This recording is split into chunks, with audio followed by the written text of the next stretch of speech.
J'ai chanté toute la première fois en 92. C'était mon premier cantique. Règne en moi, Seigneur.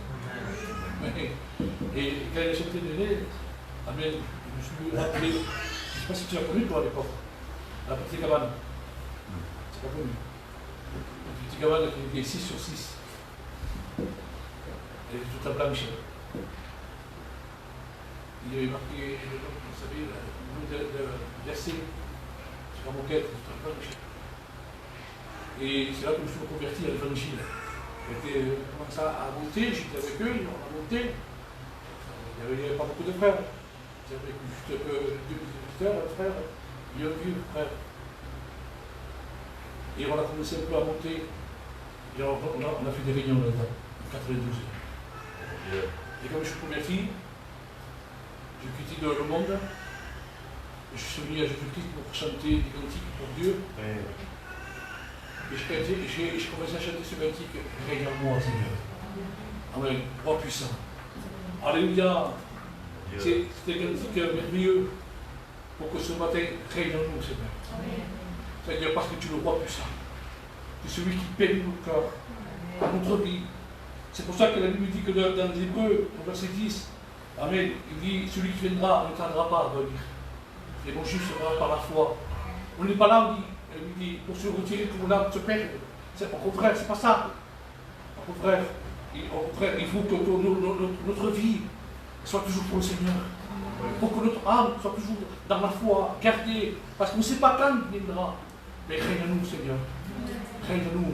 Prends place dans notre vie, Seigneur. Prends place dans notre cœur ce matin. Sois le roi de ma vie, Jésus-Christ. Gloire à Dieu. Je chante ce cantique, le roi puissant.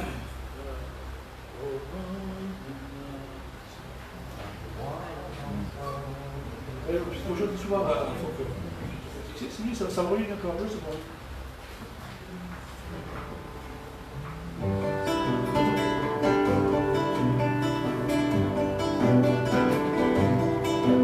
Le roi dans sa beauté,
ton nom est tout puissant. Il est le créateur de toutes choses. Digne de louange. Je chanterai combien Dieu est grand. De tout mon être, alors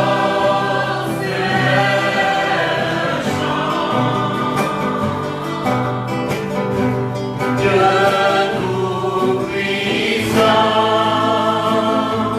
le Dieu est grand. Gloire à Dieu.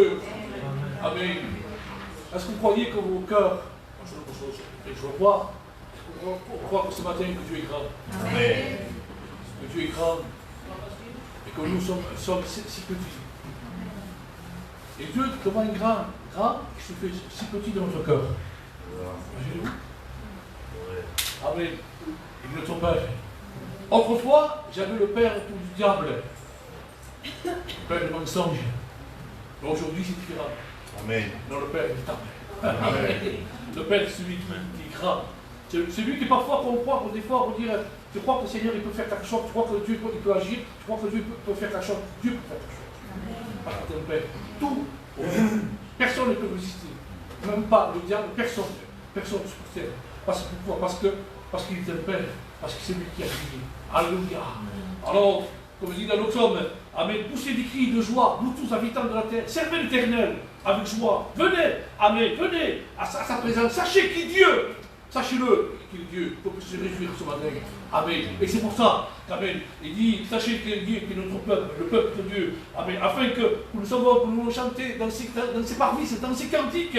Pourquoi? Pour tout temps. En génération en génération. Pour tout temps.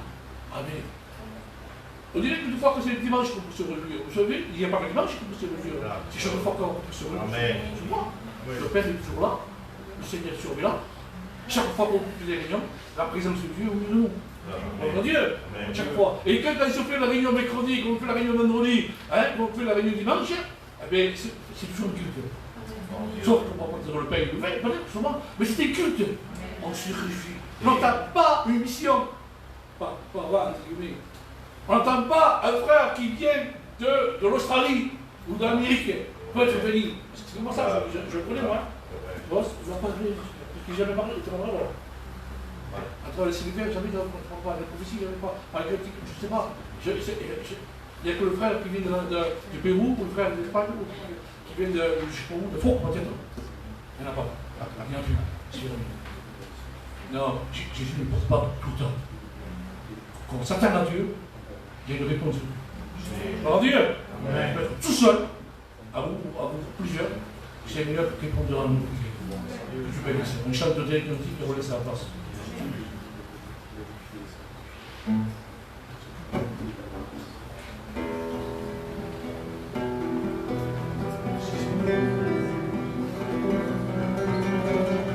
Dieu a entendu tes prières. Ta plainte est montée jusqu'à lui. Tant d'années à prier. Aujourd'hui, Dieu t'a exaucé. Ta persévérance a payé. Tes efforts sont récompensés. Dieu n'est pas injuste pour oublier le travail que l'on a fait.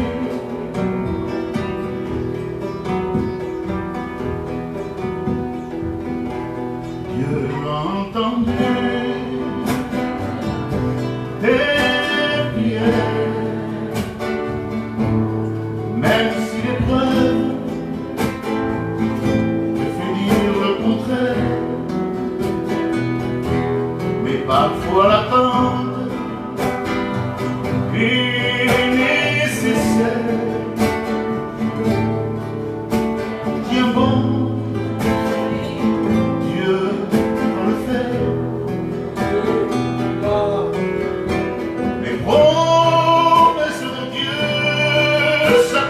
obéiront à Dieu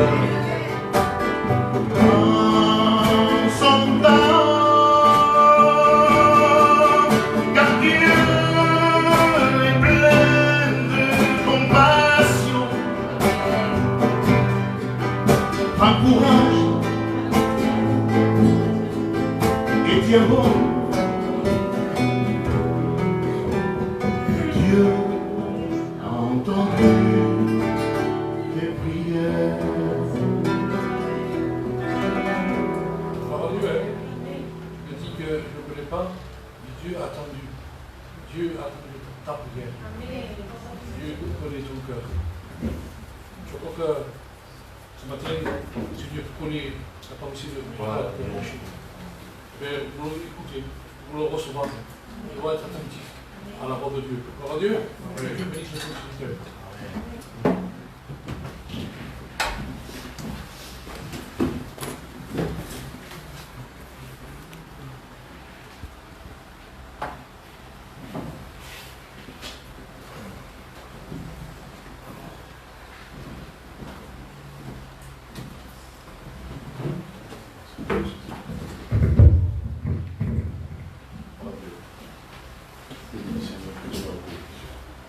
Dieu. Je veux dire à Paul qui peut essayer. Nous te prions ensemble, Seigneur, nous voulons aussi t'amener cette réunion, ce culte, à nos frères et sœurs, que ce matin tu nous parles, tu nous bénis. Je te remercie, Seigneur, pour le message, pour ta parole, pour la clarté de cette vérité. Je veux l'apprécier, Seigneur. Je veux l'apprécier parce que je sais qu'on vit des temps difficiles. Je sais que tu vis bientôt. Alors parle-nous. Parle-nous, Seigneur. Parle-nous dans notre cœur. Qu'importe, Seigneur, si le message est fort, nous voulons l'apprécier. Seigneur, que ta parole soit bénie. Merci pour ce culte. Merci pour ce que le corps nous entendre ta voix. Tiens-toi de ce que tu veux faire. Et que ta grâce qui nous bénisse ce matin. Et pour la gloire de ton nom. Amen. Amen. Gloire à Dieu. Que Dieu soit béni et glorifié. Merci Seigneur. Voilà, ce matin, nous allons rendre un culte à Dieu. Comme tous les jours, on rend un culte à Dieu. Amen. Et ce matin, on va terminer notre semaine en rendant un culte à Dieu par le vin, On est réunis au nom du Seigneur Jésus. Nous allons louer le Seigneur. Nous allons rendre un culte à Dieu en écoutant sa parole. Alors, le message ce matin, Dieu va nous montrer notre état, où il va nous avertir de lendemain. Alors vous savez qu'avec Dieu est amour. Mais si on ne se comporte pas comme Dieu dit, et Seigneur Jésus, si on attend que le dimanche prendre le pain et le vin pour dire qu'on est des chrétiens, et le louer le dimanche, la semaine on fait un peu n'importe quoi.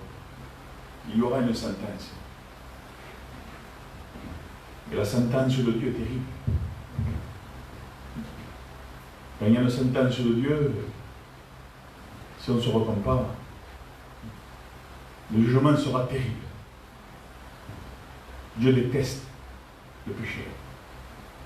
Dieu haït le péché. À rendre un culte à Dieu, on le rend avec tous nos défauts, tous nos manquements si vous voulez. Mais on regrette ça, c'est pas le péché. Mais quand on désobéit, quand on dit ouais, bon, si vous voulez faire comme les fils d'Élie, mes enfants, qu'est-ce que vous faites devant la tente d'assignation, dans le temple, des choses abominables. Pourtant, ces deux enfants, c'était des... je crois que c'était des souverains sacrificateurs. Ils faisaient des choses horribles. Ils prenaient de la chair. Normalement, c'était de la viande qui devait être rôtie pour Dieu. Un sacrifice. Et ils voulaient de la chair. De la viande crue. parole de Dieu ne compare l'être humain qui n'est pas avec Dieu, le compare à un chien. À un chien. À des chiens. Et un chien, ça mange de la viande crue. Il n'y en a que faire, c'est le cuit au cru. Lui, le cru encore mieux. Quand nous vivons une vie avec Dieu, nous devons la manger, quelque chose qui est Dieu nous donne. Nous ne devons pas nous servir de nous-mêmes, de ce qu'on veut. Nous devons nous servir ce que Dieu nous donne. Écoutez ce qui est marqué dans 1 Samuel, chapitre 2, verset 29.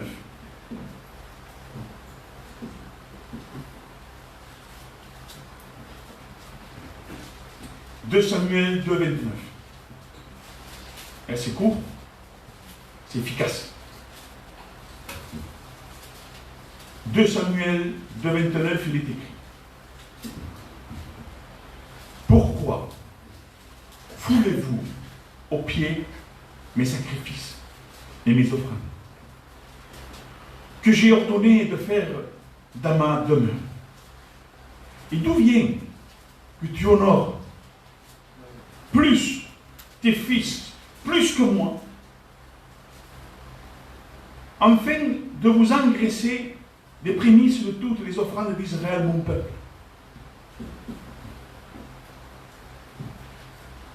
Amen. Écoutez, au nom du Seigneur Jésus-Christ, autre traduction. Alors pourquoi traitez-vous sans respect les sacrifices et les offrandes que j'ai ordonné de me présenter en tout temps? En tout temps. En tout temps. Pourquoi honores-tu tes fils plus que moi? Amen. Alors je vais vous dire quelque chose ce matin au nom du Seigneur Jésus. Il faut le prendre à tout cœur. À tout cœur. Complètement. Nous allons rendre un culte à Dieu. Et tous les jours, nous devons rendre un culte à Dieu. Attention, les frères et sœurs, comment nous rendons un culte à Dieu. Non pas seulement que ce matin, mais demain, après-demain, toute la semaine.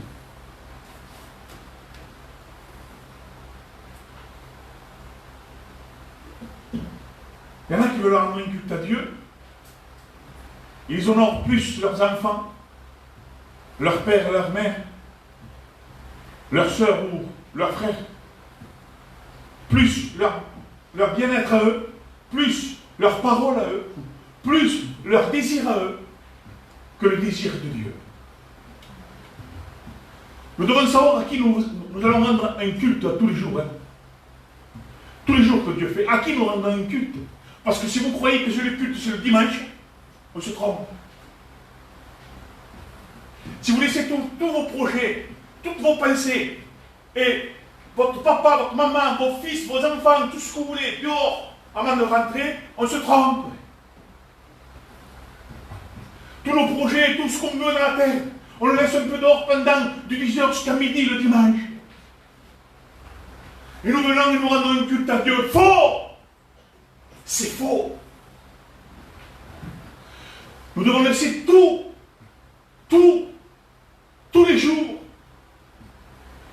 tous les désirs des parents, des enfants, tous leurs projets, tous leurs désirs, tout ce qu'ils veulent faire, hors des choses de Dieu, et que ça va toucher ta vie spirituelle. Il faut savoir à qui nous devons rendre un sacrifice. Le sacrifice, nous devons le donner à Dieu, à l'Éternel. Attention au nom du Seigneur Jésus-Christ, comment nous allons prendre le message ce matin. Vous croyez, comme nous faisons, il y a beaucoup d'églises comme ça qui laissent tout dehors pendant 3 heures, 10, 11, 12, avec 2 heures. Pendant 2 heures, nous allons laisser les choses dehors, le projet, tout ce que vous voulez. Les enfants, arrêtez, arrêtez là. Après. Vous allez louer le Seigneur. Faux! On se trompe nous-mêmes. Les enfants, leurs désirs des enfants et des parents, et ceux qui nous disent, il faut les arrêter net. Il faut rendre un culte un sacrifice d'une bonne odeur à Dieu, avant tout, c'est Dieu. Vous voulez rentrer au ciel ou non? Le message, c'était l'amour, vendredi. Comment nous aimons Dieu, les frères?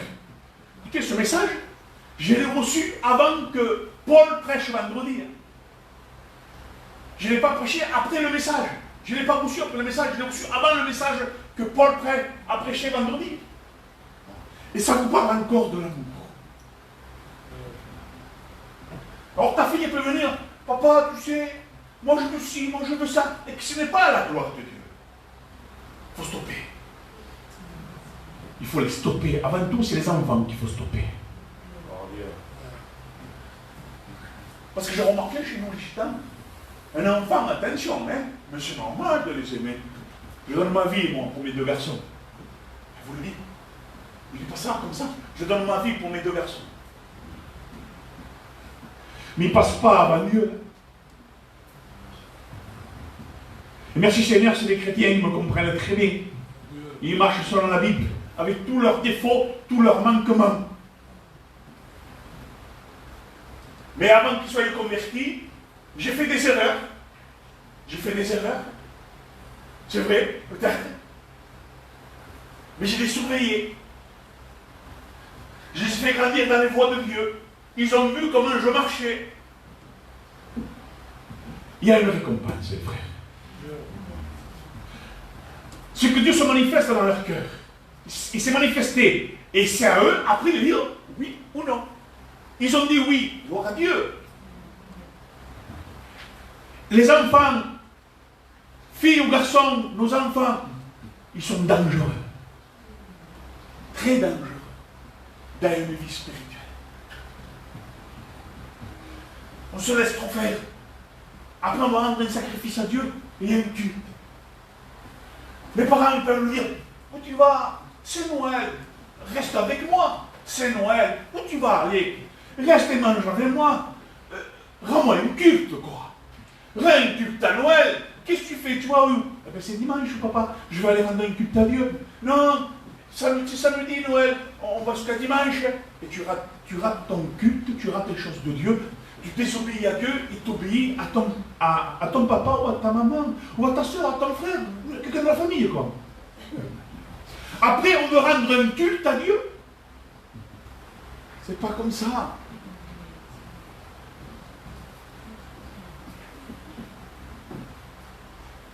Écoutez, pourquoi on aurait-tu des fils plus que moi?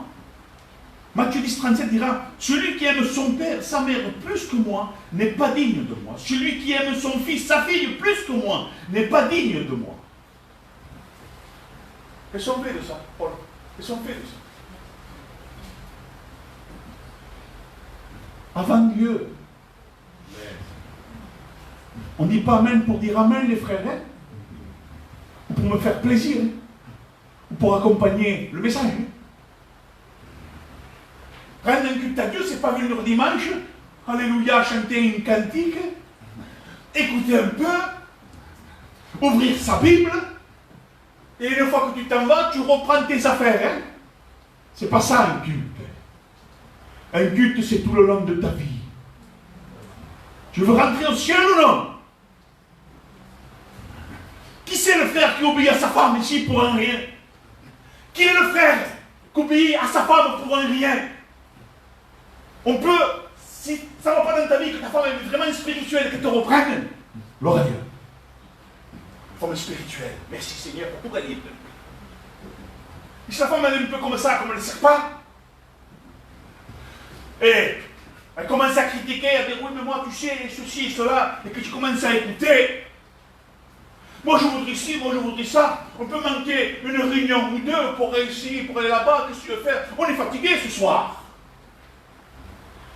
Eh ben mon ami, t'es fidèle, hein? Tu te laisses vite remonter la tête par ta femme, frère. Pour un rien. Le plus d'amour que tu as, ta femme te l'enlève pour un frère. Parce qu'elle manque d'être spirituelle. Et tu veux rendre un culte après? Écoutez, la femme, elle prend de l'autorité dans son mari. Hein? C'est la femme qui prend de l'autorité sur son mari et qui fait la loi chez elle. Ce n'est pas un foyer chrétien, ça. Il est anti-biblique. Et tu vas rendre un culte à Dieu avec une femme qui est infidèle dans les choses de Dieu. Mais ça ne va pas, non? Je dis, moi, quand les deux se disent chrétiens, hein, la femme se dit chrétienne, vous savez, elle est chrétienne. Un homme tout seul qui est chrétien, que sa femme n'est pas chrétienne, c'est autre chose. Mais alors, ça n'a rien à voir. Et encore, c'est le chef de sa maison. Qui c'est qui est chef chez lui? Après Dieu, hein? Avant c'est Dieu le chef, hein? Après c'est toi. Qui c'est? Tu es chef chez toi, Néné? William, tu es un chef chez toi? Est-ce que ta femme elle est soumise? José, Laurent, Vicente, Maria, est-ce que vos femmes sont fidèles? Est-ce qu'elles sont soumises? Une femme qui n'est pas soumise, elle n'est plus en communion avec Dieu. Est-ce que vous m'attendez ce matin? Une femme qui n'est pas soumise, elle n'est plus en communion avec Dieu. Elle peut se mettre 5 foulards sur la tête, il n'y a aucune communion. Vous ne trompez pas, hein? Faites attention à vos enfants et à vos femmes, comment ils se comportent.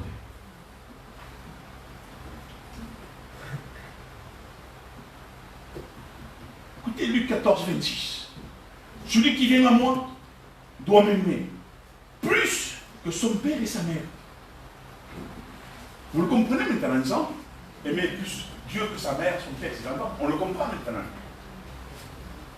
Moi, je vais quand même l'expliquer.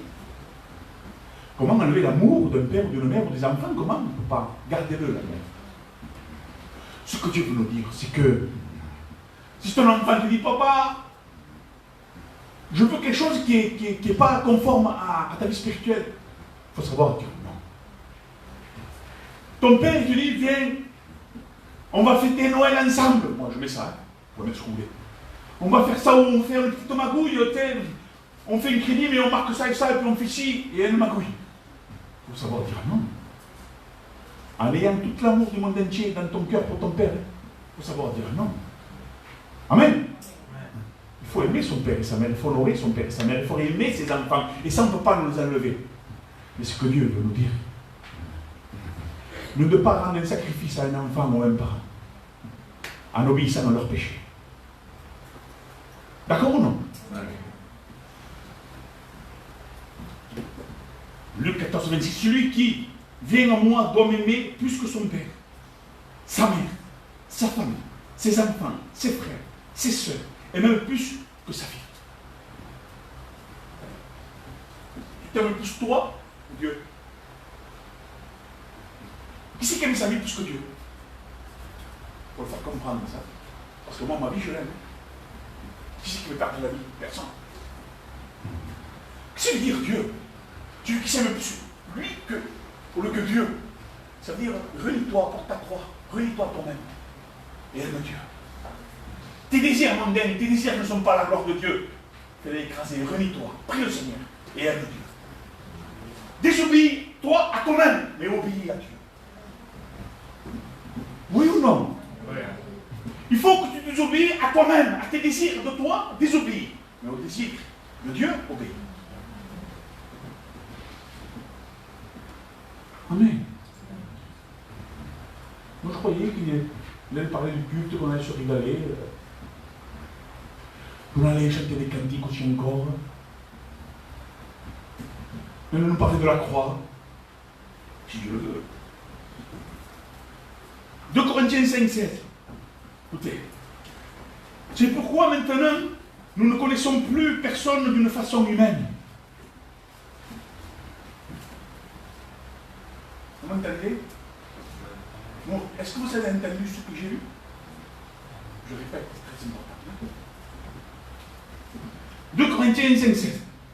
C'est pourquoi. Attendez, Luc 14, 26, pas fini. Celui qui vient à moi doit m'aimer plus que son père, sa mère, mais il dit plus que lui. Sinon, cette personne, il dit, ne peut pas être mon disciple. Celui qui vient à moi doit m'aimer plus que son père, sa mère, sa femme, sa soeur et tout ça. Il dit plus que lui-même en plus que sa vie, plus que ta vie, tu dois aimer Dieu. Sinon, cette personne ne peut pas être disciple. Et 2 Corinthiens 5,16, il dit, c'est pourquoi, maintenant, nous ne connaissons plus personne d'une façon humaine. Ça veut dire,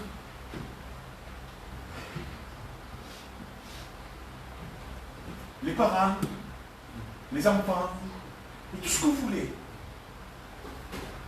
qui ne sont pas convertis, qui se disent chrétiens qui ne le sont pas. On ne peut plus être avec eux que quand on est nous aussi païens.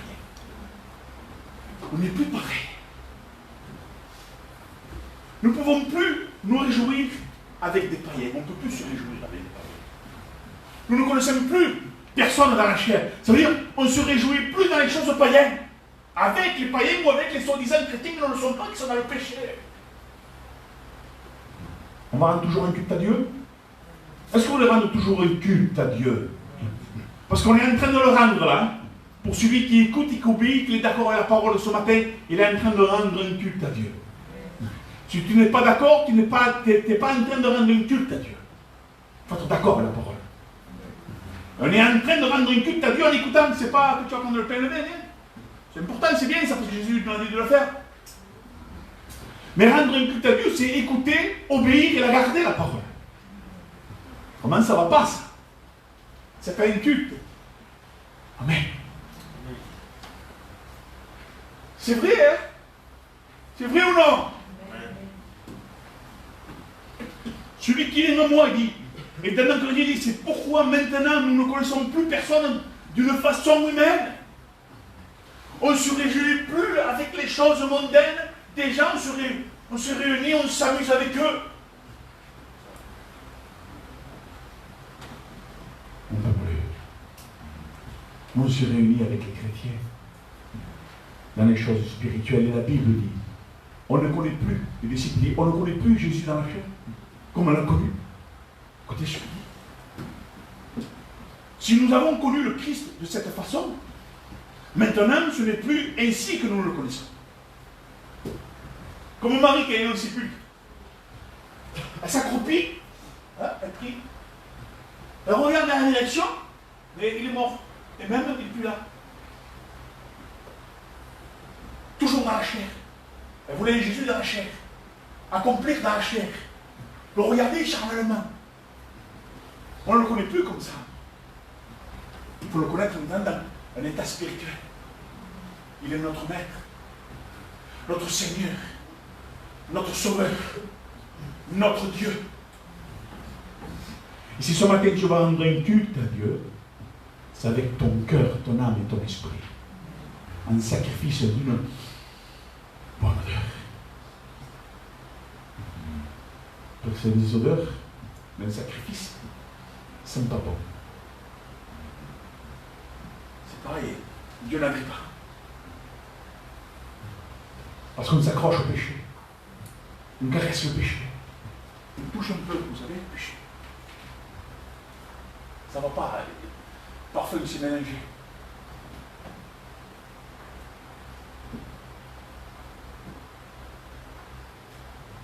Je vous regarde un peu. Ça va, bébé. Laurent, ça va bien? Est-ce que ça va, mon frère? Qui c'est qui va mal ce matin? Il dit, je vous regarde avec des lunettes de loin. Pour Dieu, on va rendre un culte à Dieu ce matin.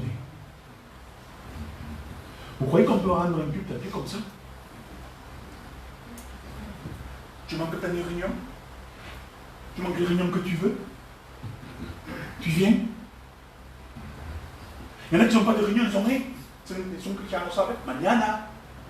C'est des chrétiens, ils n'ont pas de réunion, ils n'ont rien. Et des gens qui dans leur paille, en étant le bon nom.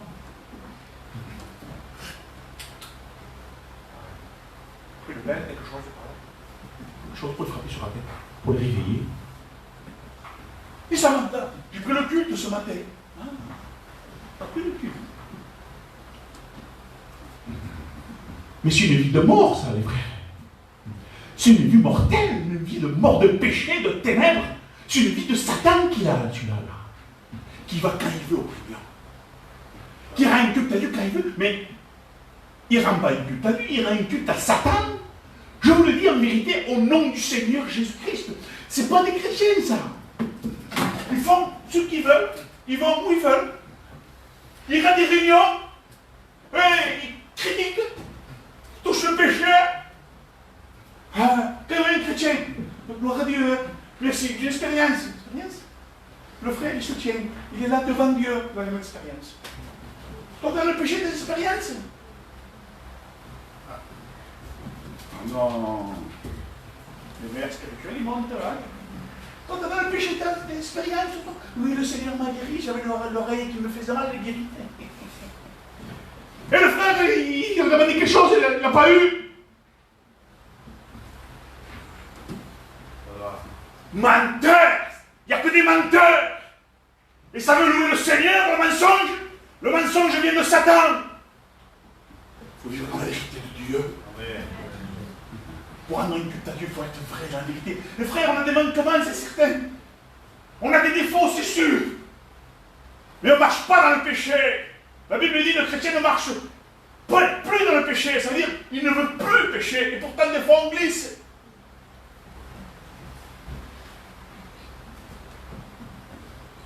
Gloire à Dieu.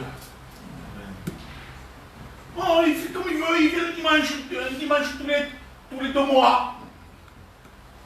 Mais ça ne sert à rien, il ne va pas. Pas ne viens plus. Hein. Ne viens plus. Hein. Prends plus ton pain et ton vin. Hein. Frère, il faut les jeter dehors. Qu'ils comprennent que c'est pas ça. Et c'est ça l'amour. C'est ça l'amour. C'est que je vous prêche ce matin, c'est l'amour. Paul, c'est l'amour. Ce que je te prêche ce matin, c'est l'amour de Dieu. Ça va? Mais non, quel mal, il est méchant. Tu vois comme, je sais pas comment il faut me rester. Je sais pas comment Paul il a associé avec lui, je sais pas. Je sais pas comment il a reçu avec ça qui est reçu. Parce que c'est Dieu. Mais c'est pas ça l'amour entre nous, c'est la compassion. La Bible parle de la douceur. Vous savez ce que c'est la douceur? La douceur, c'est pas. Ça va, frère. Il n'est pas parole douce. Sur du miel, sur une ruche, sur une reine. C'est facile. C'est pas ça la douceur. La douceur, c'est la parole. Tout simplement, c'est une douceur, c'est du miel.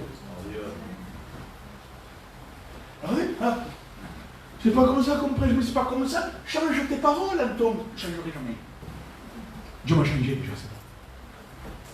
Je prêche comme Dieu me parle.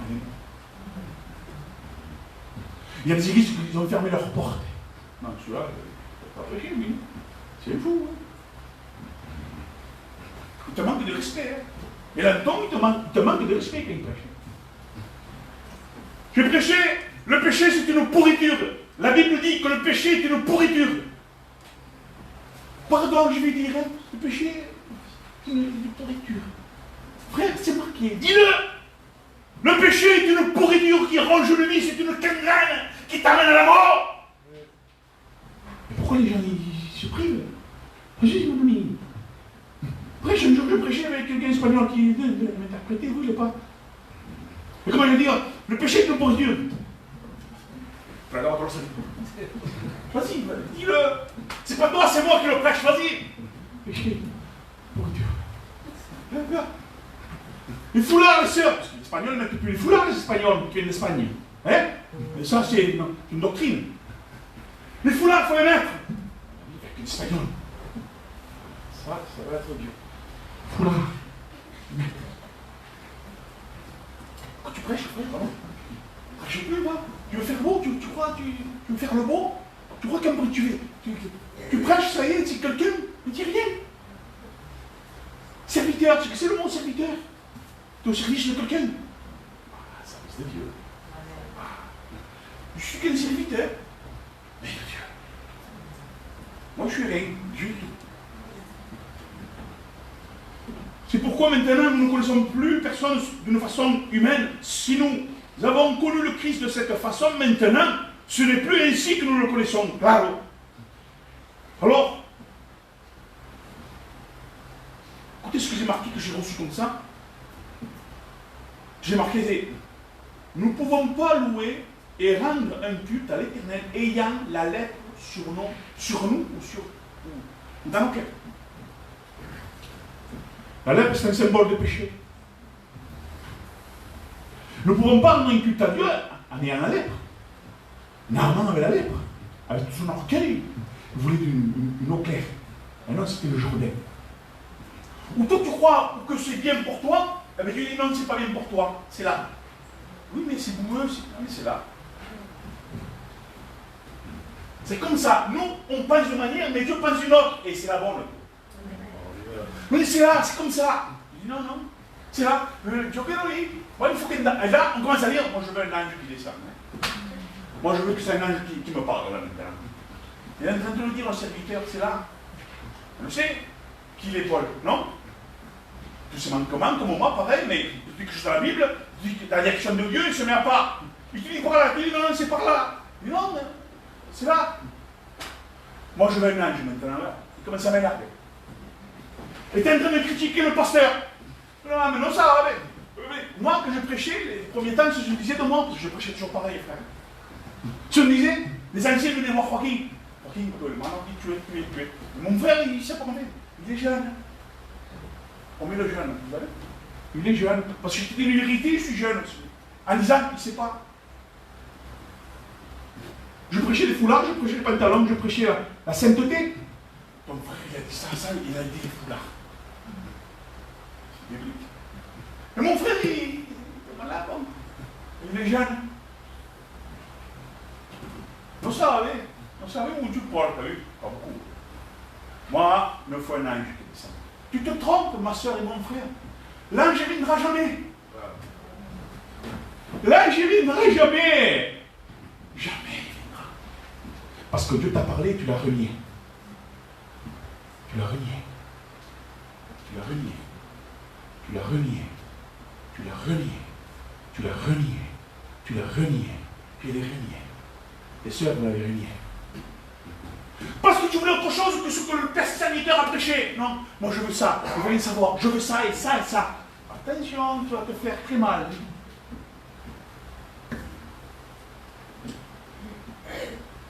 Vous savez ce que c'est la lèpre? Ce qui touche un cœur spirituel, ce que ça peut être la lèpre, le péché. Une animosité. Une animosité, ça peut être une lèpre. Elle n'est pas trop grande. Voilà. L'animosité. Un bout d'animosité. Mais déjà, tu ne peux pas rendre un culte à Dieu. Déjà, tu ne peux pas louer le Seigneur. Tu dois te repentir, demander pardon et aimer ton frère. La moindre petite animosité qui est une lèpre, tu ne pourras jamais rendre une culte à Dieu par ton cœur. Parce que la lèpre qui a l'animosité arrête la louange. Une autre lèpre, la désobéissance. Désobéissance égale la mort, le péché. La moindre petite désobéissance. Ah non, moi je veux un ange maintenant. Ça empêche le sacrifice envers Dieu de bonne odeur. Ça sent mauvais, les frères. La désobéissance sent mauvais, très mauvais. Ça fait comme tu es en train de désobéir à la parole de Dieu, tu ne peux plus louer et rendre une culte à Dieu. Voilà encore un péché. Encore une lèpre. Je vous ai mis encore une? Est-ce que je vous ai mis encore une de lèpre? Vous ne voulez pas, hein? Vous avez peur, hein? Vous ne voulez pas que je vous dise tout ça, hein? Et je vais vous le dire. Être charnel. Parce que quand tu es charnel, ça te pousse à faire des choses de la terre. Et tu commences à plus écouter le pasteur, écouter la parole. Non, non, Noël, je prêche beaucoup Noël, moi. Noël, tu peux faire Noël. Et tu peux faire les anniversaires. Et tu peux faire ci. Et tu peux faire ça. Tu peux aller dans les fêtes votives un vendredi, samedi soir. C'est pas pour toi. Parce que tu es charnel, tu désobéis. Vous savez qui c'est les charnels dans la Bible? Quand Paul parle, je vous parle comme à des frères, mais charnels. C'est toujours des frères. Mais s'ils ne grandissent pas, à un moment donné, ils sont morts. C'est des gens morts qui vivent pour la terre. Et en étant charnel, on est limité dans la bénédiction, limité dans la spiritualité. Très limité. Ça touche le péché. Colère contre un frère ou une soeur. Ne colère vraiment pas parce qu'il marche mal. Hein? Parce que quelqu'un marche mal et qu'il désobéit, ça m'énerve. Je suis contrarié. Mais je veux que le frère soit béni, attention. Je ne veux pas du mal. Hein? J'ai quelque chose contre sa vie, contre ce qu'il fait contre Dieu. Oui, j'ai quelque chose contre ça, mais contre lui, je veux qu'il soit béni. Et avoir la colère avec un frère, parce que, je ne sais pas, un truc qui est sérieux, tu as une colère, ça ne te plaît pas, toi. Faisons attention à la lèpre. La lèpre d'une vie du monde, c'est une petite lèpre qui touche ton cœur encore. Avoir l'envie du monde. Ah, aller là-bas, aller ici, aller en Italie, ou je sais pas où, ou je sais pas, en Amérique. C'est des désirs mondains, ça. Ça touche encore la chair. Ça touche l'envie du monde. C'est l'envie du monde, ça. Tu sens encore, tu sens le parfum du monde encore, ce parfum qui sent mauvais.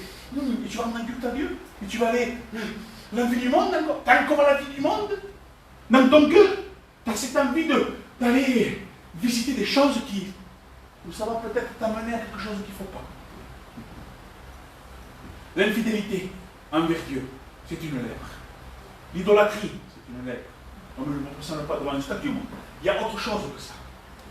L'idolâtrie d'une nourriture, d'une maison, de ton enfant, de tout ce que tu veux, ça devient une idolâtrie. L'orgueil, c'est un péché. L'orgueil de la vie, ça commence à être une lèpre. Alors tout ça nous amène à quelque chose, les frères. À un moment donné, tu deviendras rétrograde. Et vous savez ce que c'est, un rétrograde? Un rétrograde, c'est quelqu'un qui est un peu à l'arrière, mais il aime toujours Dieu. Faux. Je vais vous dire ce que c'est un rétrograde. Écoutez ce que c'est un rétrograde. Qui va vers l'arrière, vers son point de départ dans le péché. Qui veut rétablir un état passé, précédent, qui s'oppose à l'évolution, au progrès de Dieu. Un rétrograde, c'est quelqu'un qui est dans le péché, qui est parti dans la terre.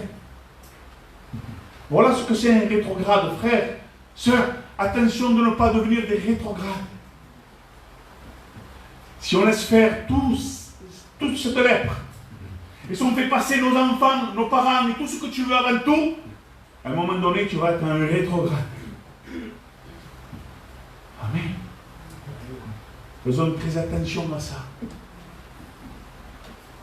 Vous savez qu'il y a des rétrogrades qui sont dans l'église, qui ne sont plus avec Dieu. Ils ont atteint même l'apostasie. C'est des gens qui ne peuvent plus revenir à Dieu.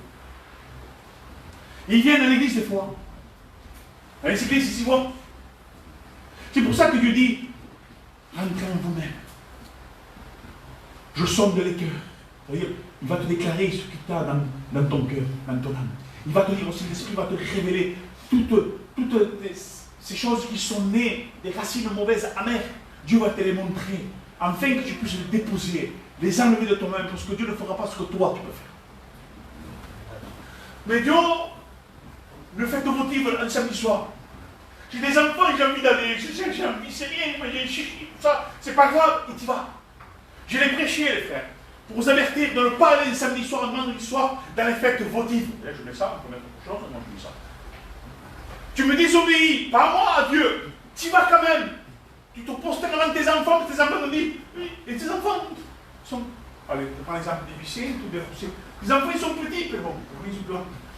Ils ne comprennent pas les choses de la fête et tout ça. C'est toi qui les fais valoir. Non, mais c'est qu'on va. Le petit, il ne sait pas. C'est qu'on va. C'est sûrement. Un samedi soir avec les enfants, dans une fête votive, très dangereux. Il y a des personnes qui sont dessous. Tu peux te battre. On peut t'insulter. On peut. Attention, ça peut dégénérer. Tu fais découvrir des choses à tes enfants parce que tu te prosternes devant eux. Je fais découvrir à mes enfants la fête. Ils ne savent même pas que c'était.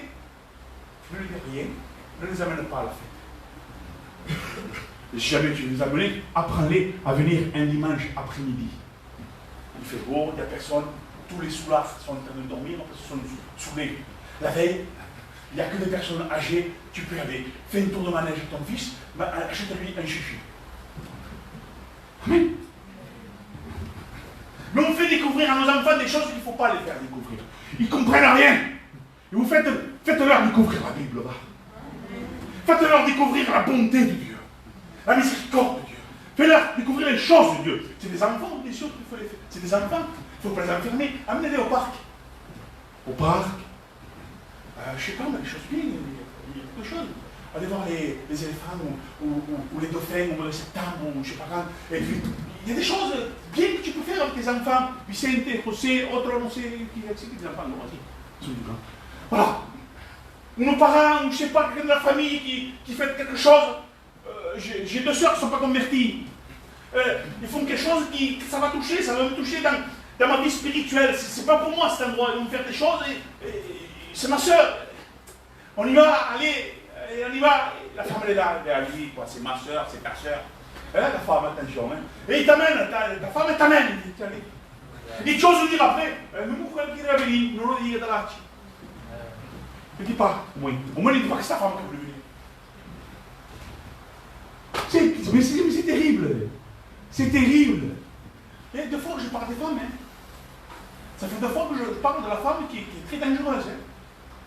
Ta femme t'amènera à des endroits où tu ne voulais pas.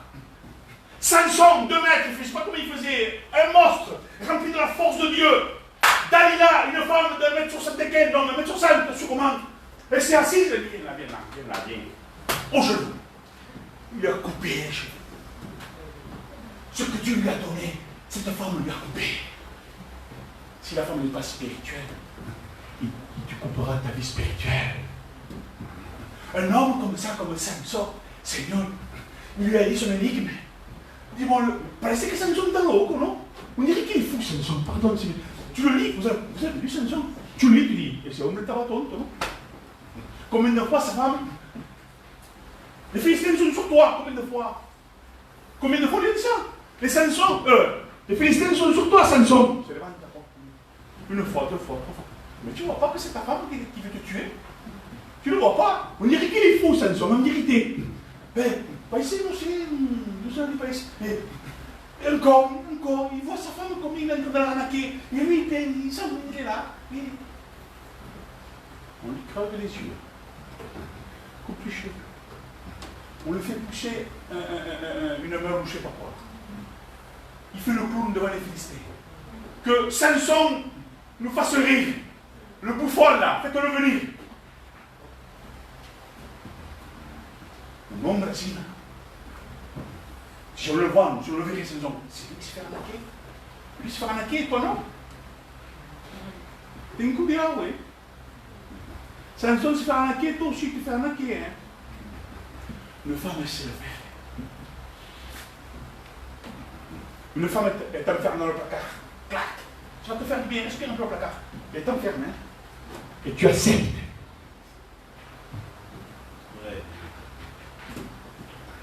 Non, dis-moi quel il a dit. Je ne veux pas aller là-bas. Je sens que ce n'est pas la gloire de Dieu. Mais non, là, ils sont. Et ils te donnent des choses. Mais tu crois quoi? Ça, il t'a dit. Allez, Dieu, quoi. Pourquoi c'est qu'il a fait le coup de serpent? Et tu vas. Il te montre là. Et t'as arnaqué. Le cas spirituel. Et encore, les spirituels, même là, ils sont forts, comme il faut. Mais non, mais c'est ce que. C'est pas l'esclave, hein? Non, sinon. C'est comme ça. Je le vois sinon. Je le vois pas comme ça, je le vois comme ça. On va faire comme ça. On regarde. Tu lis. Ah, t'as compris, non? On va prier, c'est pas spirituel. Enferme-la, quoi, au placard à quel prix? Et tant qu'elle n'a pas terminé de parler, tant qu'elle n'a pas terminé de prier et d'être spirituelle, laisse-la dans le noir, dans le placard. Façon de parler, frère. Combien d'hommes sont tombés par rapport aux femmes? Les frères, je ne sais pas pourquoi je prêche ça, hein. Les femmes, ce n'est pas prié. Combien d'hommes sont tombés par rapport aux femmes? Combien? Et les diable ici, c'est vrai. Ça fait 2 ou 3 jours que je suis en train de parler, je suis en train de penser, je mets dans ma pensée, de prêcher l'adultère. Parce Attention les frères, au nom du Seigneur Jésus-Christ, tu peux être l'homme le plus spirituel. Tu peux tomber dans l'adultère. Nous sommes des hommes spirituels. Ils étaient spirituels, ils sont tombés dans l'adultère. Mais ça va vraiment nous arriver. Savoir qu'il y a des personnes qui viennent de la part de Satan.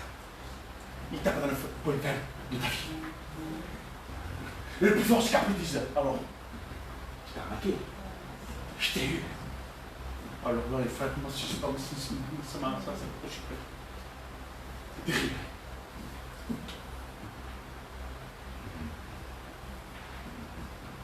Il suffit de se relâcher un petit peu, de plus prier. Un jour, 2 jours, 3 jours, 1 mois, 2 mois, 3 mois, 4 mois, 5 mois, 6 mois, 7 mois. Et c'est foutu. Parce que les gens spirituels, nous sommes forts, nous sommes là. Et quand on n'est plus spirituel, on n'a plus de communion, c'est fini. On passe à gauche. Et alors là, le diable cherche à qui dévorer.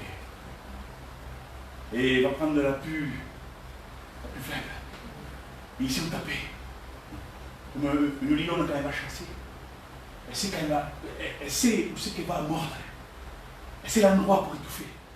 C'est pour te tuer, pour te dévorer, pour te manger. Il sait. Au nom du Seigneur Jésus-Christ. Nous le chassons au nom du Seigneur Jésus. Que le diable ne puisse plus avoir aucun pouvoir sur nous. Les frères, soyez spirituels. Vraiment devant Dieu, les sœurs, soyez spirituelles. Une aide pour vos maris. Alléluia. Afin d'être fort et de rendre un culte à Dieu tous les jours.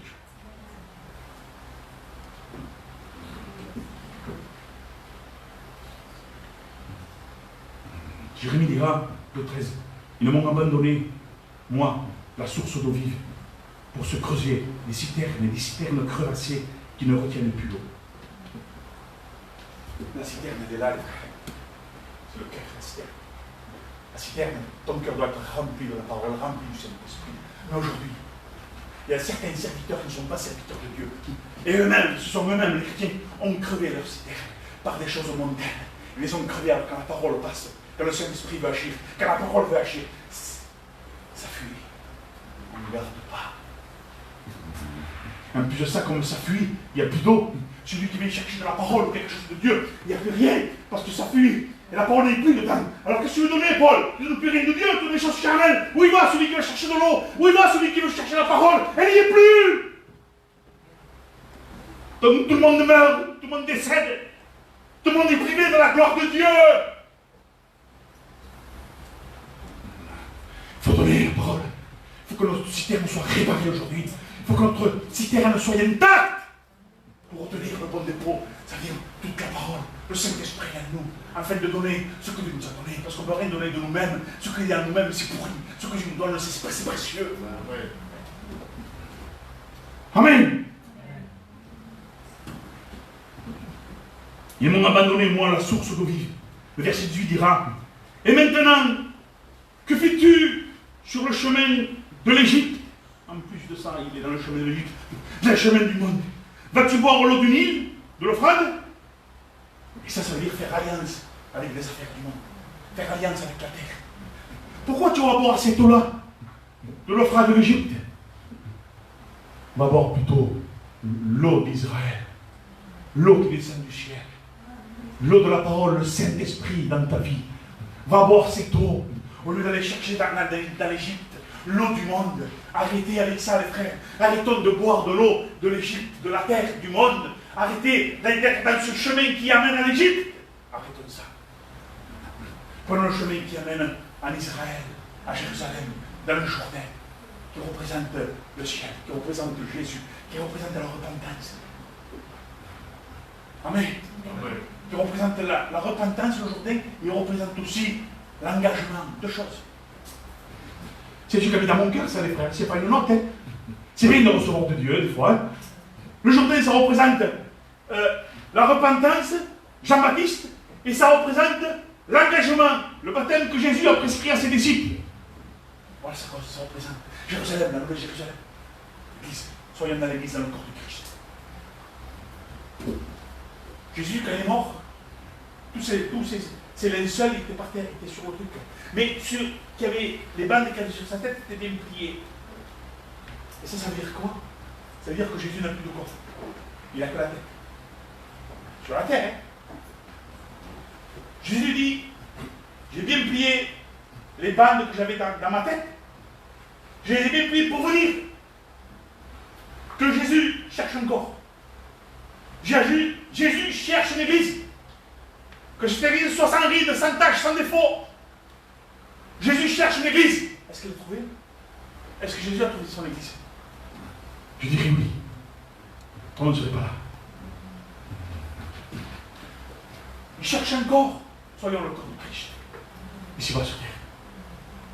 Pour lui rendre hommage. Pour lui rendre gloire. Pour lui rendre grâce. Pour témoigner à sa grâce. À sa gloire. Faire la volonté de Dieu. Rendre un culte agréable, une bonne odeur. Arrêtons cette marche qui va à l'Égypte.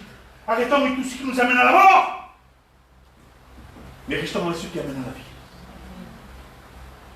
Gloire à Dieu. Je finis. Ésaïe 30, verset 2. Ils descendent en Égypte sans m'interroger. Ils ne consultent même pas Dieu. Pour se réfugier dans la forteresse de Pharaon et cherchent un abri à l'ombre de l'Égypte. Dites-moi aussi qu'il y a un repos dans cette terre. Une solution à tes problèmes. Une protection. Où elle est à l'Égypte, cette protection? À l'ombre de la terre. Il n'y a pas d'ombre, il n'y a rien. Oui, l'ombre de la mort. C'est tout. Ésaïe 30, verset 7 dit, car le secours de l'Égypte n'est que futilité et néant. Quel malheur pour ceux qui descendent en Égypte, afin d'y trouver du secours.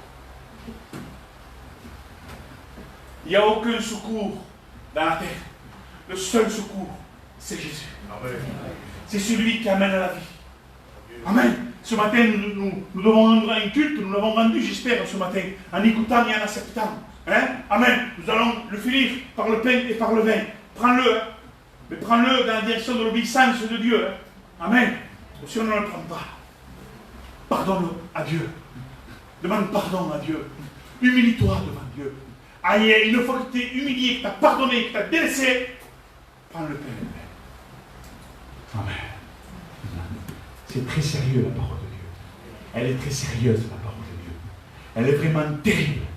Il faut la garder telle qu'elle est, il ne faut pas la changer. Il ne faut pas enlever un iota de la parole. Amen. Il faut la garder telle qu'elle est. Merci Seigneur. Vous êtes d'accord? Amen. On fait un résumé?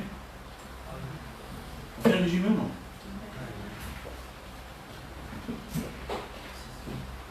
Faites pas comme les deux fils, comme Élie. Vous savez qu'il y a deux Élie. Celui-là, c'est Élie qui tombait en arrière de son chef. C'était un type qui était gros. Quand il a su, c'était Élie-là, c'est celui-là. C'était un type âgé de 98 ans. Il était gros.